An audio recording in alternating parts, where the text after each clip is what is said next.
अस्सलाम वालेकुम, welcome to my YouTube channel Yasmin academy. जैसा कि मेरा लास्ट लेक्चर जो है वो 11th स्टैंडर्ड बायोलॉजी के सेकंड चैप्टर पर अपलोड हो चुका है। तो आज जो है वो बेसिक कॉन्सेप्ट पर मैं सेकंड लेक्चर अपलोड करूंगी। जैसा कि हमने लास्ट लेक्चर में क्या क्या पढ़ा था, हमने पढ़ा था व्हाट इज मीन मॉलिक्यूल, उसके बाद हमने देखा था व्हाट इज मीन बायोमॉलिक्यूल, उसके बाद हमने दो बेसिक जो हैं वो दो इंपॉर्टेंट जो हैं वो एमसीक्यूज एमटी कैट के हवाले से सोल्व किए थे। वो ये थे कि लिविंग ऑर्गेनिज्म में क्या ऑर्गेनिक मॉलिक्यूल पाए जा रहे हैं या फिर इनऑर्गेनिक। तो मैंने कहा था आपने बोथ पर जो है वो टिक करना, यानी कि ऑर्गेनिक भी पाए जा रहे हैं एंड इनऑर्गेनिक मॉलिक्यूल भी पाए जा रहे हैं। उसके बाद हमने एक और इंपॉर्टेंट एमसीक्यू सोल्व किया था, वो ये था कि लिविंग ऑर्गेनिज्म में ऑर्गेनिक मॉलिक्यूल अबंडेंट में होते हैं या इनऑर्गेनिक मॉलिक्यूल अबंडेंट में होते हैं। तो इनऑर्गेनिक मॉलिक्यूल अबंडेंट में होते हैं क्योंकि water is a abundant molecule present in the living organism.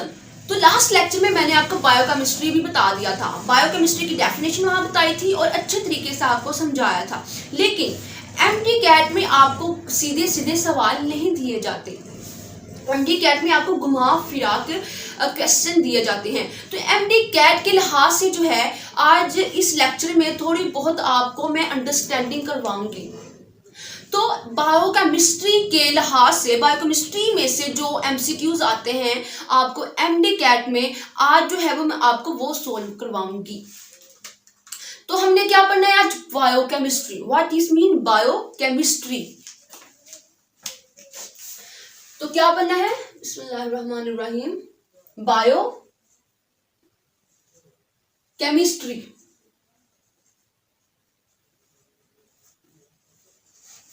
जैसा कि हमें पता है chemistry is a branch of science which deal with the study of composition, structure, properties and reaction of किसके? मैटर के। केमिस्ट्री इतना बड़ा कोई फंडा नहीं है, सिंपल क्या करना, मैटर की इन प्रॉपर्टीज को पढ़ लेना। इसका मतलब है हमने उस मैटर की कोई खास जो मैटर हम लेंगे, उस मैटर की हम ये प्रॉपर्टीज अगर पढ़ लेंगे तो इसका मतलब है हमने उस मैटर की केमिस्ट्री पढ़ ली। अगर हम मैटर को देखें तो what is mean matter? Anything that have mass and occupy space. Mass and occupy space.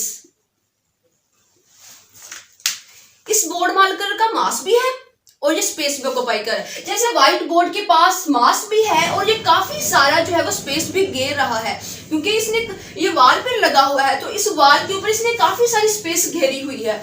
For example मैं यहां ले लेती हूं सेल, ये एक सेल है, सेल में काफी सारी ऑर्गेनेली होंगी, न्यूक्लियस होगा, और मैं वहां देखूंगी काफी सारी ऑर्गेनेली होंगी, न्यूक्लियस होगा, और मैं वहां से उठा लूंगी अमाइनो एसिड। मुझे अमाइनो एसिड नजर आया, मैंने अमाइनो एसिड उठा लिया, यहां से हमने ले लिया अमाइनो एसिड, अमाइनो एसिड उठा लिया। अब मैं देखना चाहती हूँ कि इसकी केमिस्ट्री क्या है, इसकी कॉम्पोजिशन क्या है अमाइनो एसिड के, इसका स्ट्रक्चर क्या है, इसके प्रॉपर्टीज क्या है, इसका रिएक्शन क्या है अमाइनो एसिड का। जब हम ये सारी चीजें पढ़ लेंगे अमाइनो एसिड का, इस अमाइनो एसिड की, तो इसका मतलब है हमने अमाइनो एसिड की केमिस्ट्री पढ़ ली। और बायो का मतलब है कि हमने वो अमाइनो एसिड की जो केमिस्ट्री पढ़ी है वो लिविंग ऑर्गेनिज्म में पढ़ी है। तो इसका मतलब है बायोकेमिस्ट्री की डेफिनेशन क्या है? Biochemistry is a branch of biology which deal with the study of biomolecule and their process. Biomolecule को स्टडी करना और बायोमॉलिक्यूल के प्रोसेस स्टडी करना लिविंग ऑर्गेनिज्म में, उसे कहते हैं बायोकेमिस्ट्री। तो ये एक सेल है, लिविंग ऑर्गेनिज्म किससे मिलकर बना हुआ है? लिविंग ऑर्गेनिज्म जो है, लिविंग ऑर्गेनिज्म किससे मिलकर बना हुआ है? सेल से। तो सेल से मैंने क्या अमाइनो एसिड उठा लिया, तो लिविंग ऑर्गेनिज्म में मैं अगर अमाइनो एसिड की केमिस्ट्री पढ़ लूंगी, केमिस्ट्री का मतलब है मैं इन प्रॉपर्टीज को पढ़ लूंगी, इसका मतलब कि मैंने बायोकेमिस्ट्री देख ली, मुझे बायोकेमिस्ट्री की समझ आ गई। तो मैं क्या करूंगी, मैं यहां से मैं अमाइनो एसिड की अब ये वाली सारी प्रॉपर्टीज पढ़ लूंगी, क्योंकि मैंने अमाइनो एसिड की ये जो प्रॉपर्टीज हैं वो लिविंग ऑर्गेनिज्म में स्टडी की है, और मैं ये भी देखूंगी कि अमाइनो एसिड के प्रोसेस किया है लिविंग ऑर्गेनिज्म में, वो कौन कौन से फंक्शन परफॉर्म कर रहा है लिविंग ऑर्गेनिज्म में अमाइनो एसिड। तो क्या करना, एक तो क्या करना, बायोमोलिक्यूल की स्टडी। मैंने बायोमोलिक्यूल की स्टडी में कौन सा मॉलिक्यूल ले लिया, वो ले लिया मैंने अमाइनो एसिड, और इसके प्रोसेस हम देखेंगे साथ में, प्लस क्या देखेंगे, इसके प्रोसेस क्या मतलब है कि इसके फंक्शन क्या है लिविंग ऑर्गेनिज्म में। ये हो गई biochemistry. Bio mean living organism, यहां भी लिखा हुआ है बायो मॉलिक्यूल, वो मॉलिक्यूल लिविंग ऑर्गेनिज्म में पाए जा रहे हैं, उनकी स्टडी करेंगे और साथ इनके प्रोसेस देखेंगे लिविंग ऑर्गेनिज्म में। अच्छा, अब जो है हम देखेंगे अमाइनो एसिड की, मैं अब केमिस्ट्री पढ़ने जा रही हूं, मतलब कि मैं ये वाली प्रॉपर्टीज जो है वो अब पढ़ने जा रही हूं अमाइनो एसिड की।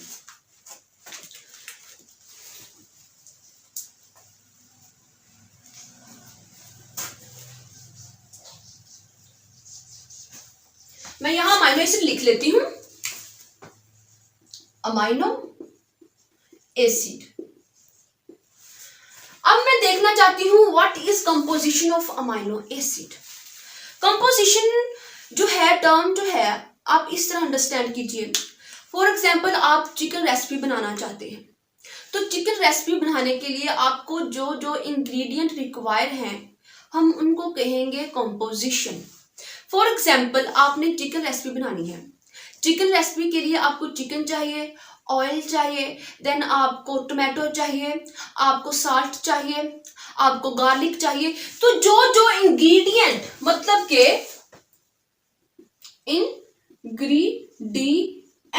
इंग्रेडिएंट चाहिए आपको रेसिपी बनाने के लिए, जो इंग्रेडिएंट चाहिए रिक्वायर, आपको रेसिपी बनाने के लिए जो इंग्रेडिएंट चाहिए, इसका मतलब है कि वो आपका कंपोजिशन है, उस रेसिपी के वो कंपोजिशन है। इसी तरह अगर मैं लिविंग ऑर्गेनिज्म में अमाइनो एसिड की बात करूं, तो अमाइनो एसिड के लिहाज से अमाइनो एसिड किन चीजों से, किन इंग्रेडिएंट से, अगर तो किन इंग्रेडिएंट से, किन एलिमेंट से, किन एटम से मिलकर बना हुआ है। तो क्या देखना, कंपोजिशन का क्या मतलब है, कंपोजिशन का मतलब है कि कौन से एटम प्लस एलिमेंट जो है वो मिलकर अमाइनो एसिड बना रहे हैं, मतलब इंग्रेडिएंट, जो इंग्रेडिएंट जो है, ये वाले जो इंग्रेडिएंट है, एटम एंड एलिमेंट मिलकर जो है वो अमाइनो एसिड की बॉडी बना रहे हैं। तो कौन से एटम है या फिर एलिमेंट है, एटम जैसे कि एलिमेंट लिख लूं, carbon, hydrogen, nitrogen, oxygen and some kind sulphur भी मौजूद होता है। तो sulphur containing amino acid, for example हम लगा लेते हैं, दैट इज जो सल्फर कंटेनिंग अमाइनो एसिड होते हैं वो मैथ्यूनिन आ गया, और एक है सिस्टीन, ये सल्फर कंटेनिंग अमाइनो एसिड है। ज्यादा सल्फर कंटेनिंग अमाइनो एसिड नहीं है, चंद है उनमें से, ये मैथ्यूनिन है, एक सिस्टीन है। ठीक, तो हमने क्या देख ली, अमाइनो एसिड की कंपोजिशन देख ली। उसके बाद हम देखते हैं structure of amino acid. Structure of amino acid का मतलब है कि ये जो एलिमेंट हैं इनके दरमियान बॉन्ड कैसा है। अगर ये एलिमेंट जो है ये आपस में लिंक कर रहे हैं बॉन्ड के थ्रू, तो इनमें कौन सा बॉन्ड पाया जा रहा है, इनमें सिंगल बॉन्ड पाया जा रहा है, इनमें डबल या फिर ट्रिपल बॉन्ड पाया जा रहा है, क्या इनमें लोन पेयर है, इनकी ज्योमेट्री क्या है, ये किस हिसाब से, किस वे से अरेंज है मैटर में। ये वे जो मैं कह रही हूं ना, ये किस वे से अरेंज है मैटर में, इसे कहते हैं स्ट्रक्चर, यानी कि किस वे से अरेंज होकर मैटर को शेप दे रहे हैं। तो अगर मैं देखूं तो सेंटर में कार्बन आ जाता है, कार्बन आ गया सेंटर में, carbon has a tetravalency, tetravalency मतलब टेट्रा का मतलब होता है 4। अगर केमिस्ट्री में टेट्रा वर्ड यूज हो जाए तो इसका मतलब होता है 4, और वैलेंसी का मतलब होता है have ability to join, to combine, an other atom. तो इसका मतलब है कि इसके पास 4 वैलेंसी है, इसके पास टेट्रावैलेंसी है, ठीक है। इसके पास 4 बॉन्ड बनाने की सलाहियत है।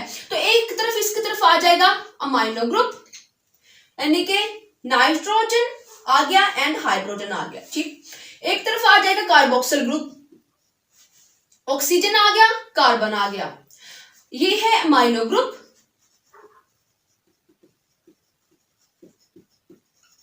और ये है कार्बोक्सिल ग्रुप। यहां आ जाएगा हाइड्रोजन एटम और यहां आ जाएगी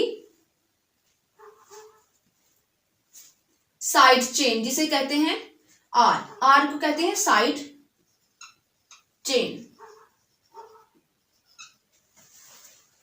इंशाल्लाह मेरा नेक्स्ट जो लेक्चर है वो अमाइनो एसिड और प्रोटीन्स पर अपलोड होगा, फिर वहां हम अच्छे से अंडरस्टैंड करेंगे ये अमाइनो एसिड को, ठीक है। अमाइनो एसिड का स्ट्रक्चर क्या है, और ये मैंने जो ग्रुप लिखे हैं, ये अमाइनो ग्रुप हो गया, ये कार्बोक्सिल ग्रुप हो गया, ये हाइड्रोजन एटम हो गया, और ये साइड चेन होगी। अमाइनो ग्रुप आपको थोड़ा बहुत याद होना चाहिए, अमाइनो ग्रुप, कार्बोक्सिल ग्रुप, थोड़ा थोड़ा सा आप अपने जहन में अभी बिठाना शुरू करें, ठीक है। तो ऐसे जो है इसकी आप अगर हम ज्योमेट्री देखें तो ये टेट्राहेड्रल नहीं लग रही, टेट्राहेड्रल ज्योमेट्री। यहां हमने क्या पढ़े हैं, हम इसका स्ट्रक्चर पढ़ रहे हैं। तो स्ट्रक्चर पढ़े, ये हमने कॉम्पोजिशन देख ली, ये हमने स्ट्रक्चर देख लिया। तो स्ट्रक्चर जो है इसका कैसा है, अगर हम देखें तो इसका टेट्राहेड्रल स्ट्रक्चर लग रहा है। इससे करते हैं ताकि आपको अच्छे से प्रोमिनेंट हो जाए। ये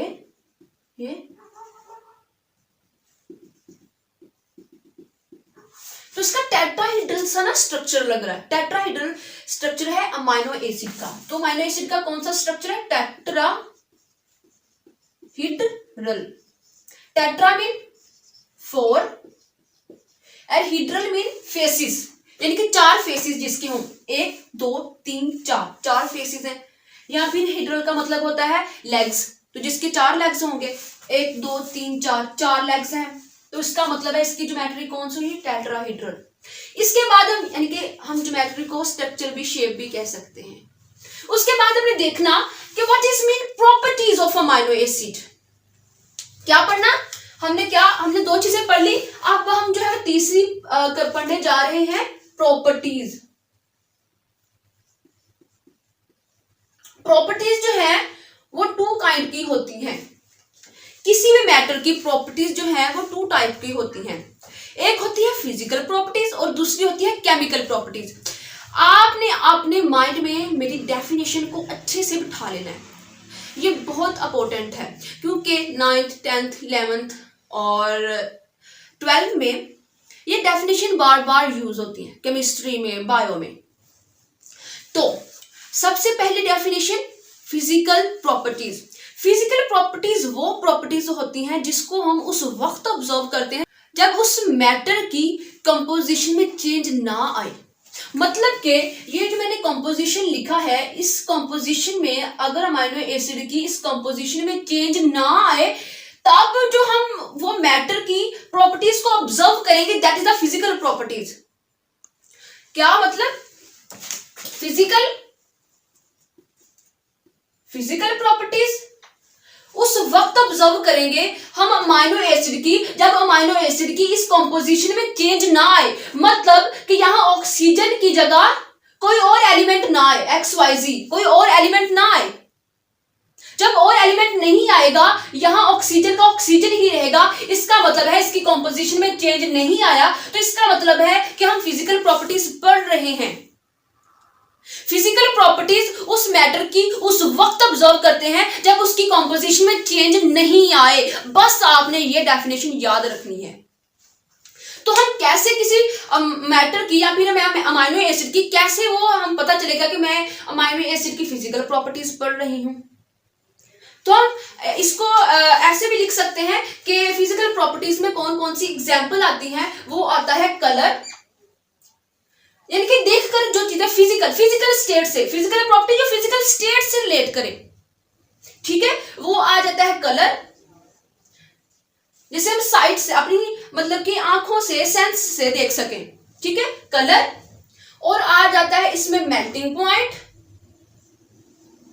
और आ जाता है melting point, boiling point, volume और टेक्सचर आ जाता है। हमें यहाँ कुछ प्रॉपर्टीज वो है आपको बताऊंगी। कलर आ जाएगा, मेल्टिंग पॉइंट आ जाएगा, और इसमें जो मैं लूंगी सोलबिलिटी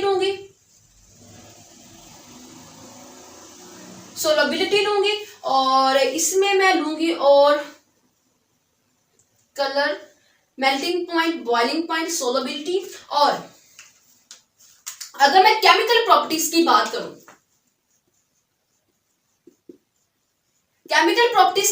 तो केमिकल प्रॉपर्टीज हम किसी भी मैटर की या फिर अमाइनो एसिड की उस वक्त ऑब्जर्व करेंगे जब उसकी कंपोजिशन में चेंज आएगा।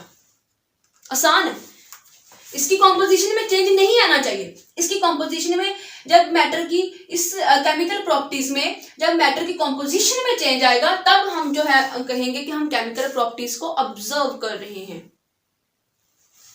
तो अगर मैं देखूं, कलर देखूं, तो अमाइनो एसिड का और एक और इसमें आ जाता है, मैं यहाँ एक और ले लेती हूँ जिसे कहते हैं शेप। शेप भी फिजिकल प्रॉपर्टीज में आ जाता है। तो अगर मैं अमाइनो एसिड का कलर देखूं, तो ये व्हाइट इन कलर होते हैं। अमाइनो एसिड कैसे होते हैं? White in colour amino acid.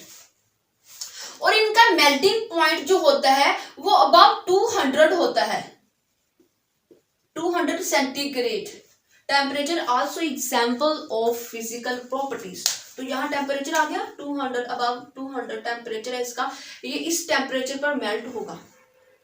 इसका मतलब है ये 200 centigrade temperature is too much temperature. इसका मतलब है कि ये सॉलिड स्टेट में पाया जाएगा।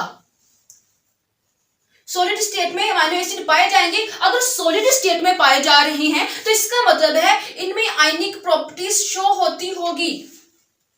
हाँ, इनमें आयनिक प्रॉपर्टी शो होती है। अमाइनो एसिड के पास पॉजिटिव चार्ज भी होता है और नेगेटिव चार्ज भी होता है अमाइनो एसिड के पास। तो अमाइनो एसिड के पास मीन आयनिक प्रॉपर्टी अमाइनो एसिड शो करते हैं। इसका मतलब है कि वो सॉलिड स्टेट में पाए जा रहे हैं। सॉलिड स्टेट का मतलब है कि वो क्रिस्टलाइन फॉर्म में पाए जा रहे हैं। देखिए ना, एक टेम्परेचर से हमने कितना कुछ अंदाजा लगा लिया। मतलब वो क्रिस्टलाइन फॉर्म में होगा, उसके पास आयनिक प्रॉपर्टी होगी, उसका 200 टेम्परेचर होगा, और ये हमने देख लिया। अब हम देखेंगे अमाइनो एसिड की solubility. Solubility is also example of physical properties, क्योंकि इसमें कोई कंपोजिशन चेंज नहीं हो रही होती सोलबिलिटी में। तो जो मोस्ट अमाइनो एसिड होते हैं वो जो है सोलबल होते हैं वाटर में। अगर हम देखें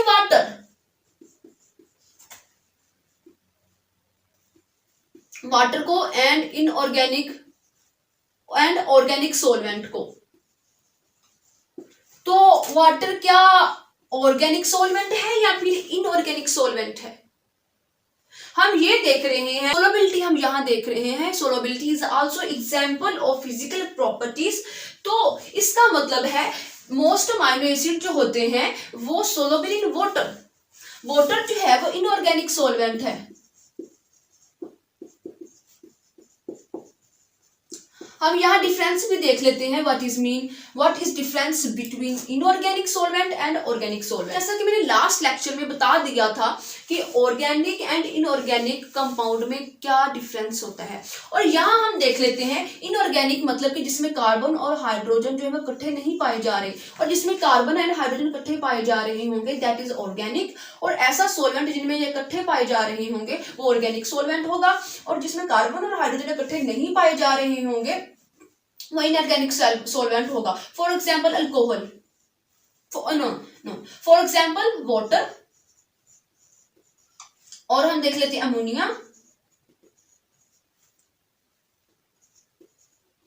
अमोनिया, और यहां हम ऑर्गेनिक में देख लेते हैं अल्कोहल।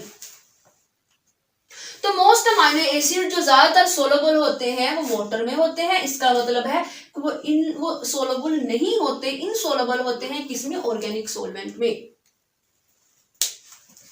इसके बाद हम देख लेते हैं शेप। तो जैसा कि मैंने यहाँ शेप बनाई थी, वो कौन सी शेप थी, that is a tetrahedral shape of the amino acid. तो अमाइनो एसिड की जो शेप होगी वो टेट्राहेड्रल होगी। हमने ये सारी प्रॉपर्टीज पढ़ ली हैं। तो ये हमने देखी है फिजिकल प्रॉपर्टीज, क्योंकि फिजिकल इन प्रॉपर्टी मैं ये प्रॉपर्टीज देख रही थी। फॉर एग्जांपल मैंने कोई अमाइनो एसिड ले लिया, कोई भी, मैं यहाँ इमेजिन करती हूँ कि मैंने यहाँ कोई भी अमाइनो एसिड ले लिया। मैं देखूंगी इसका कलर क्या है, इसकी शेप क्या है, इसका मेल्टिंग पॉइंट क्या है, इसका बॉइलिंग पॉइंट क्या है, इसकी डेंसिटी क्या है। एक और इसकी मैं यहाँ एग्जांपल देती हूँ, that is a weight. Weight also example of physical properties, क्योंकि वेट में जो है वो ही कॉम्पोजिशन रहती है। वेट में भी कोई कॉम्पोजिशन उसकी मैटर की जो है वो चेंज नहीं हो रही होती। तो अगर हम देखें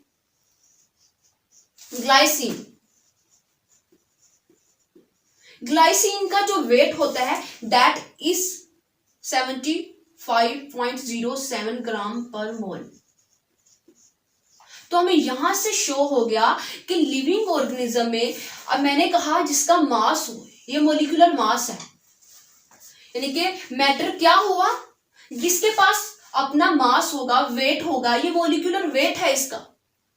मतलब इसने ये मास रखा हुआ है, इसका मतलब है कि इसने लिविंग सेल में अपना स्पेस, इसने स्पेस भी ऑक्यूपाई की हुई है, क्योंकि इसका मास जो है ये मैटर है। मैटर का मास भी होना चाहिए। मास मैंने यहाँ जो है एक्सप्लेन कर दिया कि यहाँ मास पाया जा रहा है, तो इसका मतलब है ये स्पेस भी ऑक्यूपाई कर रहा है, इसका मतलब है कि ये मैटर है। तो मैटर की ये सारी प्रॉपर्टीज होती हैं, हमने देख लिया। अगर हमें एक और जो है वो बात कर ले फिजिकल प्रॉपर्टीज में अमाइनो एसिड की, दैट इज अ टेस्ट। हम चखकर बता सकते हैं, कि ये अमाइनो एसिड कैसा है। तो फॉर एग्जांपल मैं ग्लाइसिन की बात करूं तो glycine that is a sweet in taste. अगर मैं ल्यूसिन की बात करूं, leucine that is amino acid, अगर मैं ल्यूसिन की बात करूं दैट इज टेस्ट लेस। ये एक अमाइनो एसिड हो गया, ये दूसरा अमाइनो एसिड हो गया। अगर मैं एक और अमाइनो एसिड की बात करूं that is arginine, that is bitter in test.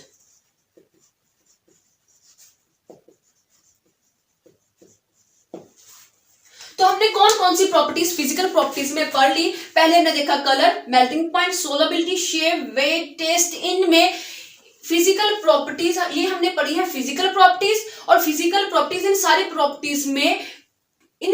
Properties में केमिकल कॉम्पोजिशन चेंज नहीं होगा किसी भी मैटर का। और यहाँ जो है ये मैंने सारी जो प्रॉपर्टीज पढ़ी है वो अमाइनो एसिड की पढ़ी है। इसका मतलब है कि अमाइनो एसिड की फिजिकल प्रॉपर्टीज में उसकी कॉम्पोजिशन में चेंज नहीं आएगा। ये वाली प्रॉपर्टीज में जब हम ये वाली प्रॉपर्टीज जो ऑब्जर्व करेंगे, इनको स्टडी करेंगे, इसका मतलब है कि इन फिजिकल प्रॉपर्टीज में, इन प्रॉपर्टीज में कॉम्पोजिशन चेंज नहीं होगा किसी भी मैटर का या फिर अमाइनो एसिड का।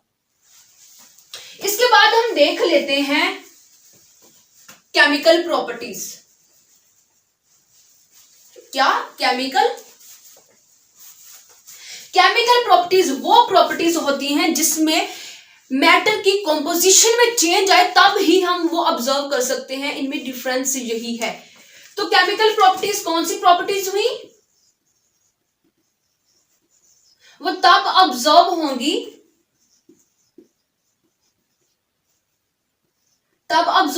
जब उसकी केमिकल कॉम्पोजिशन में चेंज आ जाए।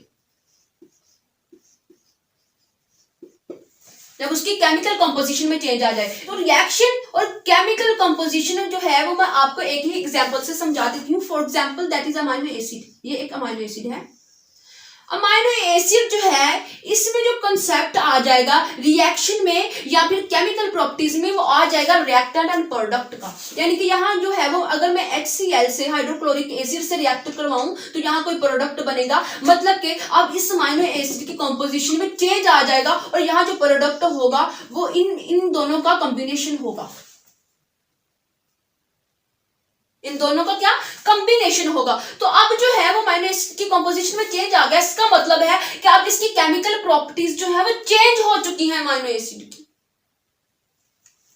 तो ये था आज का लेक्चर बायोकेमिस्ट्री। तो बायोकेमिस्ट्री को हमने अच्छे से अंडरस्टैंड कर लिया है। तो लास्ट में फिर से हम डेफिनेशन कर लेते हैं। तो जैसा कि हमने कहा था, ये वाली सारी प्रॉपर्टीज हमने पढ़ ली। हमने ये वाली सारी किसकी प्रॉपर्टीज पढ़ ली, अमीनो एसिड की सारी प्रॉपर्टीज क्लियर कर ली हैं। हमने कहा था biochemistry is a branch of biology which deal with the study of biomolecule. मैंने एक मॉलिक्यूल लिया लिविंग ऑर्गेनिज्म से, amino acid, that is a matter have a mass and space. उसके बाद हमने ये वाली सारी प्रॉपर्टीज पढ़ ली उसकी, हमने ये कर लिया कि that is a chemistry of the amino acid. उसके बाद देखना कि प्रोसेस देखना अमीनो एसिड के लिविंग ऑर्गेनिज्म में, वो कंप्लीट जो है वो डेफिनेशन हो जाती है बायोकेमिस्ट्री की। तो अक्सर स्टूडेंट ये सोचते हैं कि अमीनो एसिड जो है वो प्रोटीन बनाने में ही काम आता है, बस अमीनो एसिड के जिम्मे जो एक काम है that is formation of protein. नहीं, ऐसा बिल्कुल भी नहीं है। अमीनो एसिड जो है वो इंडिविजुअली जो है सेल में काफी सारे फंक्शन परफॉर्म करता है। Amino acid act as a hormone in the living organism. Amino acid जो है वो लिविंग हार्मोन के तौर पर भी लिविंग ऑर्गेनिज्म में काम करता है और बहुत सारे फंक्शन परफॉर्म करता है प्रोटीन बनाने के अलावा सेल में। तो आज का हमारा लेक्चर यहीं पर एंड होता है। अल्लाह हाफिज।